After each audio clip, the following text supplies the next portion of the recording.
சொல்கிறாங்கன்னு சொல்லி கேப்டனும் சொல்கிறாருல, அப்போ வந்து நீங்கள் அதை செஞ்சுருக்கலாம்ல, செஞ்சுட்டு போயிருங்கன்னா இப்போ ஏன் கேப்டன் நேற்றுலேருந்து வியனா விஷயத்துக்கு வாய் திறக்கல, இப்போ வந்து பாரு விஷயத்துக்கும் வாய் திறக்கலன்னா இந்த டம்மி கேப்டன் எதுக்கு அந்த வீட்டுக்கு அப்படிங்கிறத விடவும், இது டம்மி கேப்டனில் நல்லா வந்து பிளான் பண்ணி master mind Canning poisonous captain தான் சொல்லணும். இந்த குரூப் இப்படி தான் போகும்னா, இது புள்ளியாக தான் போகும்னா, இப்போ இதனால் கேப்டன்சி வந்து துஷாருக்காவது ஒரு வாரம் இருந்துட்டு அதுக்கப்புறம் கேப்டன்சி போச்சு.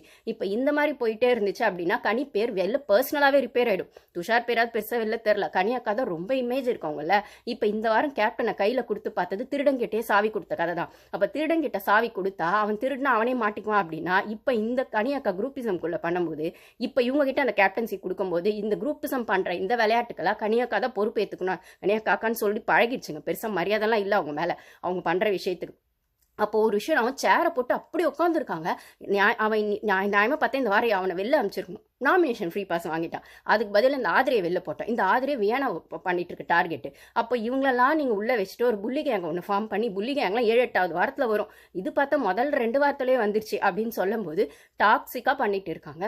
அப்போ வந்து அந்த பொண்ணை வந்து டீயே குடிக்க விடாமல் வெறும் வயிற்றுல தான் வேலை செய்யணும். அந்த டீயை வேற யாராவது மேபி ரம்யா வந்து, அந்த ரம்யா இருக்கு பாரு, ரம்யா சரியான விஷம் அது. அது என்ன பண்ணுதுன்னா பக்கத்தில் உட்காந்து இப்போ வியனா செய்கிறாள், அப்போ பாருக்கு மட்டும் என்ன அப்படிங்கிற மாதிரி அது ஒன்று சொல்லி ஏற்றி விடுது. அது நல்லா அங்கே உட்காந்து கொட்டை போட்டுட்டு இருக்கு. அந்த சூப்பர் டீலக்ஸ் வீட்டில் வந்து உட்காந்துக்கிட்டு கொட்டை போட்டுக்கிட்டு கனியும் உட்காந்துருக்கு.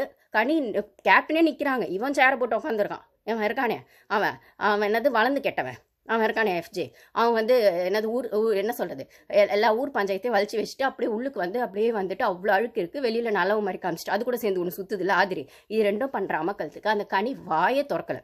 வாயை திறக்காமல் அப்படியே நின்றுட்டு இப்போ செஞ்சுருங்க பாரு, இப்போ நீங்கள் செய்யலன்றதுனால கிச்சன் டிபார்ட்மெண்ட்டுக்கு பிரவீன் போக முடியாது, அப்போ யாருமே டீ கொடுக்க முடியாது, எனக்கு கூட தான் பசிக்குது அப்படின்னா உங்களுக்கு வாய் இருக்குது தானே, பசிக்குதுன்னா அப்போ கேப்டன் சொன்னால் கேட்கணும் தானே. இந்த பேர் அவங்க செய்கிறேன்னு சொல்கிறாங்க, செய்ய மாட்டேன்னு சொல்லலை, ஒரு டீயை குடிச்சிட்டு செய்கிறேன்றாங்க. இப்போ என்ன ஒவ்வொருத்தருக்கு ஒரு மாதிரி இருக்கும் மார்னிங் சிக்னஸ். அப்போ நைட்டு வந்து லைட் ஆஃப் பண்ண முடியாது, அவங்க செய்யலான்னு சொல்லிட்டு ஏதோ சொல்லியிருக்காங்க போல பாரு. அது நேற்று இருந்த டயர்ட்னஸ், நேற்று அந்த தீபாவளி செலிப்ரேஷன் எல்லாருமே ஃபுல்லாக சாப்பிட்டாங்க, யாரும் சமைக்கல செய்யல. அப்போ இவங்க மட்டும் வேலை வாங்க சொல்லும்போது சரி ஓகே அப்படிங்கிற மாதிரி நேற்றுக்கான அதையும் அவங்க சொல்கிறாங்க பாரு. நேற்று வேற விஷயம்க்கா, நேற்று டாஸ்க்குன்னு ப்ராப்பராக எதுவும் இல்லை, ப்ளஸ் அதுவும் இல்லாமல் நேற்று எல்லாருக்குமே அந்த டயர்ட்னஸ் இருந்தது, நான் இனிமேல் அது மாதிரி பண்ண மாட்டேன், அது நேற்று அப்படின்னும் போது உடனே ஆதரி வராங்க. அவங்க இன்னைக்குனாலும் அதுதான் பண்ணுவாங்கன்னா இப்போ நான் கேட்குறேன், உட்காந்தது பாருன்றதுனால உங்களுக்கு பிரச்சனையா, டீ கேட்டது பாருன்றதுனால உங்களுக்கு பிரச்சனையா, அந்த பாரு பொண்ணை தவிர உங்களுக்கு கண்டென்ட்டே கிடைக்காதா? இந்த கனியாக்காவும் இந்த குரூப்பிசம் விட்டு வெளில வந்து ஆட மாட்டாங்களா? வெளில வந்து தனியாக ஆடாததுக்கு எதுக்கு உங்களுக்கு தலைமை பொறுப்பு அப்படின்னும் போது துஷாரை விடவும் இவங்களுக்கு தான் அது வேஸ்ட்டு. அந்த பையனாவது துஷாராவது அங்கே எங்கே எதையோ ஒன்று சொல்லியா சரி பண்ணா, இது கம்முன்னு நிற்கிது, ஒன்றுமே பண்ணலை, அப்படியே நிற்கிது. அப்படியே பக்கத்தில் புல் பிடிச்சி வச்ச பிள்ளையார் மாதிரி நின்றுக்கிட்டு அவன் எஃப்ஜே பக்கத்தில் நின்றுக்கிட்டு அதுக்கப்புறம் வந்துட்டு அவங்க சொல்கிறாங்க இல்லை பாரு, இப்போ உங்களை திருப்பி பாருவால் தான் யாரும் டீ குடிக்கலாம், பாருவால் தான் எல்லாருக்கும்